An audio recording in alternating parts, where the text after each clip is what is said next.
우리 한번 따라서 해보실까요? 언제나 감사합시다. 언제나 감사합시다. 이것이 하나님의 뜻입니다. 이것이 하나님의 뜻입니다. 자, 오늘은 추수감사주일입니다. 그런데 이날은 형식적이고 종교적인 날이 아닙니다. 감사를 추억하고 그리고 감사하지 못했던 지난날의 삶을 반성하며 그리고 감사를 결단하는 실제적인 날이 바로 오늘입니다. 할렐루야. 네.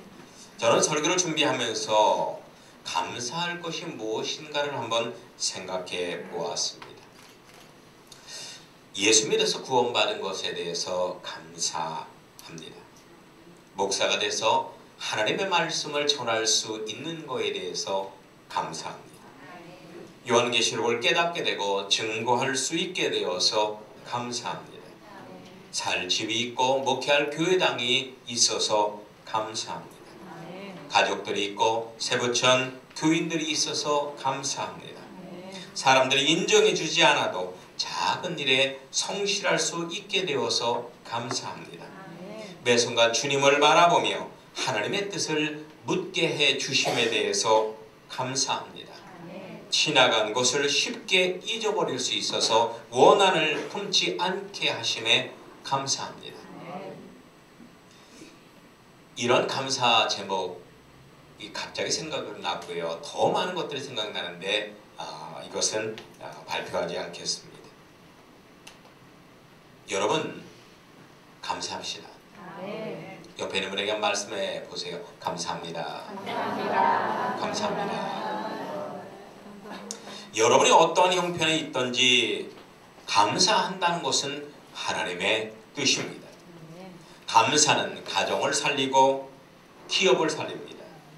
그리고 교회를 살리고 우리의 영혼을 살리는 특효약이 감사입니다. 감사 10계명이 있어서 여러분에게 한번 말씀드려보겠습니다. 한번 실천해 보시기 바랍니다. 첫 번째는 생각이 곧 감사라는 것입니다. 생각은 띵크라고 합니다. 근데 감사는 땡크입니다. 그런데 이 두 가지 말의 어원이 같습니다. 우리가 흔히 순간 찾아온 고난의 현상에서 느낀 감정만을 가지고 불평합니다만은 이것을 깊이 생각을 한다면 고난을 통한 하나님의 섭리를 깨닫게 되고 우리는 감사할 수밖에 없다는 것입니다. 어느 집사님 가정에 극심한 장애를 가진 한 아이가 태어났습니다. 남편 집사님은 크게 낙심했습니다. 그런데 아내 집사님은 왜 이런 아이가 태어났는지 깊이 생각을 했습니다. 그리고 깨달았습니다. 남편에게 이렇게 말을 했습니다. 여보, 감사합시다. 주님께서 사랑하는 이 아이를 맡을 신실한 부모를 세상 천지에서 찾았지만 결국 없어서 우리를 선택하신 겁니다. 그러니 하나님의 영광을 위해서 이 아이를 잘 키웁시다. 이렇게 말을 하더랍니다. 여러분 깊이 생각해 보십시오. 분명히 감사할 제목이 생길 것입니다. 두 번째는 작은 것부터 감사하라는 겁니다. 바다도 작은 물방울부터 시작했습니다. 아주 사소하고 작아 보이는 것이지만 먼저 감사하시길 바랍니다. 아멘. 세상적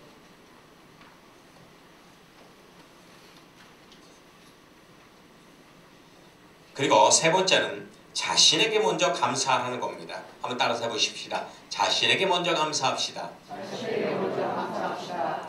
성 어거스틴은 이런 말을 남겼습니다. 인간은 높은 산과 태양과 별들을 보고 감탄하지만 정작 자신에 대해서는 감탄하지 않습니다. 감사하지 않습니다. 이렇게 말을 했습니다. 여러분 가슴에 손을 넣고 고맙다, 고마워 해보세요. 내 자신에게 감사해야 돼요. 이것이 중요한 것입니다. 네 번째는 평범한 일상에 감사하시라는 겁니다. 숨을 쉬거나 맑은 하늘을 보는 것처럼 관심을 가지지 않으면 절대 할 수 없는 감사가 어려운 감사라는 겁니다. 감사거리는 여러분의 평범한 일상에 충만합니다. 여러분의 일상에서 얼마든지 감사거리를 찾아낼 수 있고 그것에 감사할 수 있습니다. 다섯 번째는 현실에 닥친 문제에 감사하시라는 겁니다.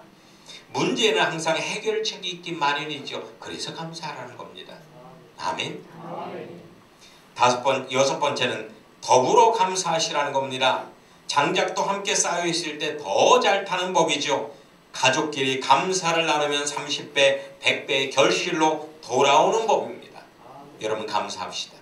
가족끼리 감사합시다. 우리 세부천 전교인이 감사합시다.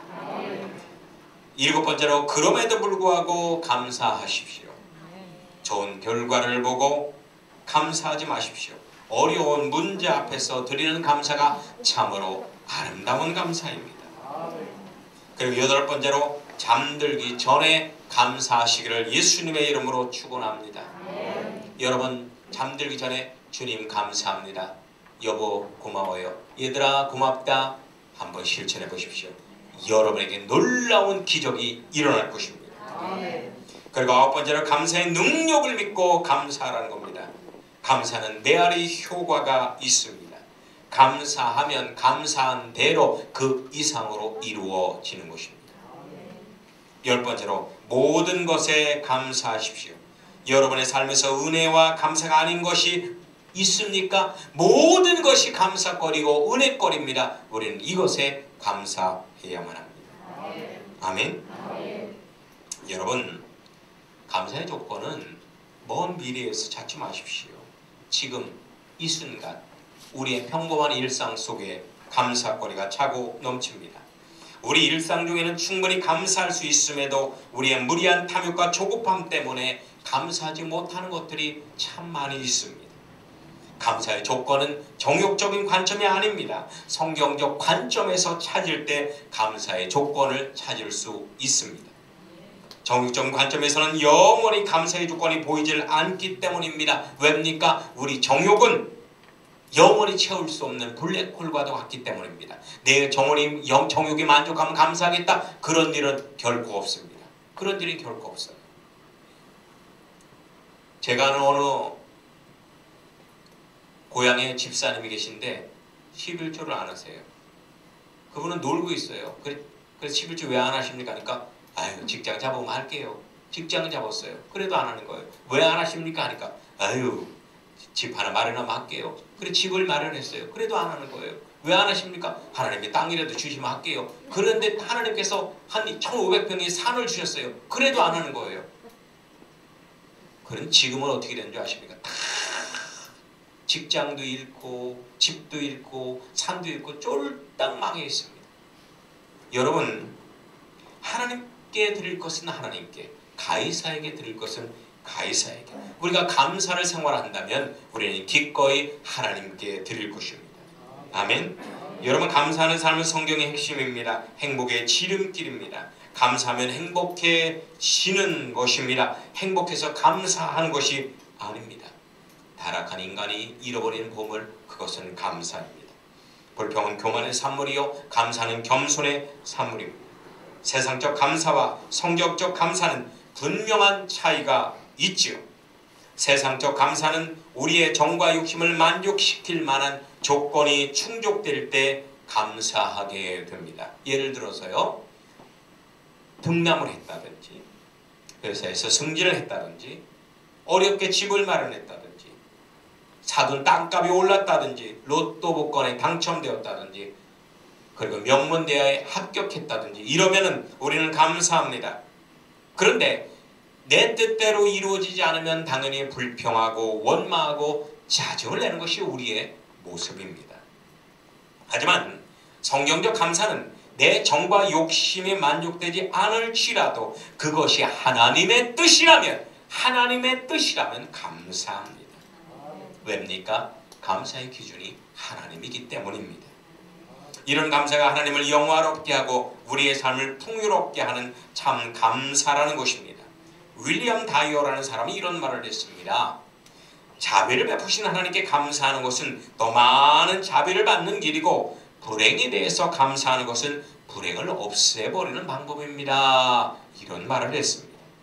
시편 50편 14절에도 보면 감사로 하나님께 예배를 드리면 내가 나를 영화롭게 하리라 이렇게 증거하고 있습니다. 감사함으로 나아가야 하나님을 영화롭게 할 수 있다는 거예요. 감사함이 없이는 결코 하나님께 나아갈 수 없습니다. 가인의 제사를 하나님께 받지 않은 이유가 뭘까요? 재물의 문제일까요? 아닙니다. 가인은 일상에서 감사하는 삶이, 감사하는 생활 영성이 이루어지지 않았다는 겁니다. 여러분, 감사의 마음이 없었다는 것은 이기적이고 교만하다는 의미입니다. 여러분 명심하십시오. 모든 불행은 감사하지 않는 데서 나오는 것입니다. 이 순간에 여러분 감사하는 마음을 갖고 있습니까? 이렇게 따뜻한 성전에 앉아 있음에 감사하고, 하나님의 말씀을 들을 수 있음에 감사하고, 추수 감사절날 하나님께 드림에 대해서 감사해야 됩니다. 오늘은 추수 감사절입니다. 이날에 여러분의 마음에 감사의 마음이 충만해지시기를 예수님의 이름으로 축원합니다. 의심, 불평, 원망, 회의감이 감사하지 않은 황폐한 심령에서 생겨나는 겁니다. 신비로운 음식인 만나에 대한 이스라엘 백성의 반응을 한번 보십시오. 처음에는 꿀 섞은 과자와 같다고 극찬을 합니다. 그러다가 시간이 흘러가니까 기름 섞은 과자와 같다고 시큰둥합니다. 그러더니 마지막에는 뭐라고 합니까? 아이고, 이 먹기 싫은 음식, 하나님은 왜 이 쓸데없는 음식을 우리에게 주나 하면서 불평합니다. 이것이 타락한 우리의 실상이라는 거예요. 어떠한 신분과 처지에 있던 간에 마음을 낮추어서 감사의 인생을 사는 사람이 진정한 인격자입니다. 참 그리스도인입니다. 아멘. 창세기 12장에 보면 아브라함이 감사하는 장면이 나옵니다. 그는 75세의 늙은 나이에 땅을 준다는 약속만 믿고 온 가족과 함께 머나먼 길을 걸어서 약속의 땅 가나안 땅에 도착합니다. 그런데 그 땅에는 이미 가나안 족속이 자리를 잡고 살고 있었습니다. 아브라함이 그 가나안 족속을 물리치고 자기의 땅으로 삼는다는 것은 불가능해 보였습니다. 그럼에도 불구하고 아브라함은 감사의 제단을 정성스럽게 쌓고 하나님께 영광을 돌렸다는 것입니다. 여러분, 감사하는 삶이야말로 그 어떤 극기의 고행보다도 값진 신앙생활입니다. 여러분, 40일 금식하는 것보다도, 하루에 10시간씩 기도하는 것보다도, 성전을 10개, 100개를 짓는 것보다도 진실된 마음으로 감사하는 것이 하나님을 더 기쁘게 한다는 것입니다. 감사합시다. 감사합시다. 본문을 보면 범사에 감사라고 나옵니다. 우리가 이 말씀에 주목해야 할 것은 범사에라는 말과 하라라는 명령형입니다. 범사라는 말은 무슨 말이에요? 모든 환경에서 언제나 그런 뜻입니다. 좋은 환경에서도 물론이지만 몹시 안 좋은 환경에서도 감사라는 겁니다. 여러분, 감사를 감정으로 하지 마십시오. 감정으로 하면은요, 수시로 여러분의 마음이 바뀝니다. 감사는 의지적으로 해야 합니다. 의지적. 내가 감사하겠다 결심하면 어떤 환경과 처지였으니 간에 감사합니다는 말이 나와야 돼요. 아멘. 여러분, 감사합니다. 감사합니다. 저 히터 바람이 너무 세서 입이 반짝반짝 마르면 감사합니다. 감사합니다. 예, 권사님이 지혜롭게 저걸 꺼주시면 또 감사합니다. 예. 여러분, 특히나 감사가 명령형으로 된 것은 천지를 주관하시는 왕중왕이신 하나님의 어명이기 때문입니다. 사실상 피조된 존재로서, 자녀된 존재로서, 신화된 존재로서 하나님의 어명을 거역할 수는 없지요. 우리는 항상 내 입장에서만 감사 제목을 찾으려 하는데 나와는 상관없이 어명이라는 것을 명심해야 합니다. 그래서 감사해야 되는 거예요. 어명이요, 감사해야 돼요. 어명이요. 로마서 12장 29절에 보면 하나님의 은사와 부르심에는 후회하심이 없다라고 나옵니다. 하나님은 불완전한 인간이 아니에요. 하나님의 어명에는 결코 후회하심이 없습니다. 감사하면 더 큰 감사 제목이 생깁니다. 감사하면 더 큰 감사 제목이 생겨요. 여러분, 제가 동해안에 12월 달에 무전 전도 여행을 20년 전에 한 적이 있습니다. 동해시부터 강릉까지 3일 밤낮을 걸어갔어요. 하루 종일 굶었습니다. 그런데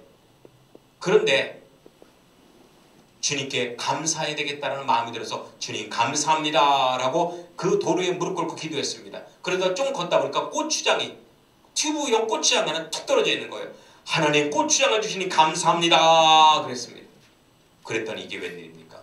좀 가다 보니까 배추 두 덩이가 툭 떨어져 있는 거예요. 배추 두 덩이가.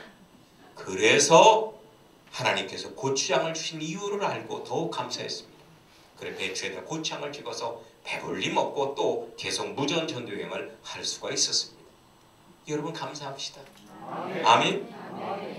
여러분 감사야말로 신앙의 족도요 행복의 바로메타입니다. 감사를 잘하는 사람이 신앙심 좋은 사람입니다. 감사 잘하는 사람이 행복한 인생을 사는 사람입니다. 여러분 감사하라는 하나님의 어명에 순종해야 될 세 가지 이유를 말씀드리겠습니다. 한번 따라서 해보십시다. 하나님은 나보다 나를 더 사랑하시기 때문입니다. 여러분 21세기는 철저히 개인주의의 시대입니다. 자기 자신을 그 무엇보다 사랑하는 시대입니다. 자기가 신이고 진리가 되는 자기 우상화의 시대입니다. 자기 만족으로만 사는 개성의 시대가 21세기입니다. 그러나 여러분 자신보다 여러분을 더욱더 아끼고 사랑하는 존재가 있다는 사실을 아십니까? 그분이 바로 하나님이십니다. 하나님은 나보다 나를 더 사랑하시는 유일한 분이 하나님이십니다. 하나님께서는 내가 어떻게 해야 행복할지 잘 알고 계십니다. 하나님은 내가 어떻게 해야 성공할지 잘 알고 계십니다. 하나님이야말로 나를 만드신 유일한 창조주이기 때문에 그렇습니다. 여러분 하나님은 사랑입니다. 그의 모든 역사는 완전하고 선하십니다. 그러기에 나에게 좋지 않는 것은 결코 일어나지 않습니다. 나에게 일어나는 것은 최상의 것만 일어나는 것입니다. 옆에 있는 분에게 말씀해 보세요. 당신에게 일어나는 것이 최고입니다. 아멘. 저는 20대 초반에 하나님께서 나를 버리셨다라는 그런 절망감에 두 번이나 삶을 포기하려고 했습니다. 그런데 그 절체절명의 위기에서 하나님께서는 저에게 큰 은혜를 주셨습니다. 로마서 12장 1절 2절의 말씀으로 깨달음을 주셨습니다. 그것은 뭐냐? 하나님은 나보다 더 나를 사랑하신다는 것입니다. 모든 고난은 백년 묵은 산삼처럼 나를 위한 축복이라는 겁니다. 비록 쓰지만 말이에요. 그래서 저는 따스하신 하나님의 사랑과 십자가의 놀라운 은혜를 증거하는 목사가 되어서 이렇게 사역을 하고 있습니다. 아멘. 지금은 고인이 되셨지만 맨말의 전도자 최춘선 할아버지는 이렇게 했습니다. 온 세상 날 버려도 주 예수 안 버려. 이것을 종이에다 써서 서울시 온 전봇대에다 다 붙였습니다. 그것도 40년 이상을 말이에요. 서울시 온 전봇대에다 온 세상 날 버려도 주 예수 안 버려. 이것을 써서 붙였어요. 그렇습니다, 여러분. 하나님은 이 시간 여러분을 바라보십니다. 그리고 미소를 지으십니다. 이렇게 말씀하십니다. 내 안에 너 있다. 네 안에 누가 있는지 모르지만 내 안에 오직 너만 있다. 아멘. 두 번째로 우리가 감사에 순종해야 될 이유는 모든 것이 합력해서 선을 이루기 때문입니다. 여러분 된장에다 파, 마늘, 호박, 간장, 멸치, 고추 이런 것을 다 섞어놓고 물을 붓고 끓이면 무엇이 돼요? 무엇이 돼요? 된장찌개 되는 거. 된장찌개. 제가 조천에서 89년도에 개척을 해서 목회를 할 때요. 한 노숙자가 들어왔습니다. 그런데 그분한테 뭐 배고프십니까? 아 괜찮대요. 그래 좀 이따 밥이라도 있습니까? 그러더라고요. 밥이 있습니까? 그러니까 밥만 드리면 뭐 된장찌개라도 뭐 끓여드릴까? 아 괜찮대요. 그래 좀 있다가 된장이 있습니까? 그래 있다고 그래요. 아 그렇습니까? 하더니 그거 투안에 좀 담아주시겠습니까? 그러더라고요. 그거면 되겠습니까? 하니까 좀 이따가 호박 있습니까? 그러더라고요. 아, 그래서 거기 호박집 나실 거예요. 좀 이따가 고추 있습니까? 된장에 들어간 그 양념을 1시간 간격으로 탁 올리고 처음부터 얘기를 하지. 그래서 결국은 된장찌개를 끓이다가 진상을 했다는 거 아닙니까? 여러분, 이것이 다 어우러지면은 맛있는 된장찌개가 돼요. 그런데요, 여러분들이 고추만 먹어봐요, 마늘만 먹어봐요, 된장만 먹어봐요, 파만 먹어봐요. 얼마나 뜨뜨름합니까? 여러분, 모든 것이 어우러져 맛있는 된장찌개가 되듯이 여러분의 일상의 환경, 사건, 사람들이 다 어우러져서 합력해서 맛있는 인생을 만들어내는 거예요. 맛있는 인생을 말해요. 맛있는 인생을.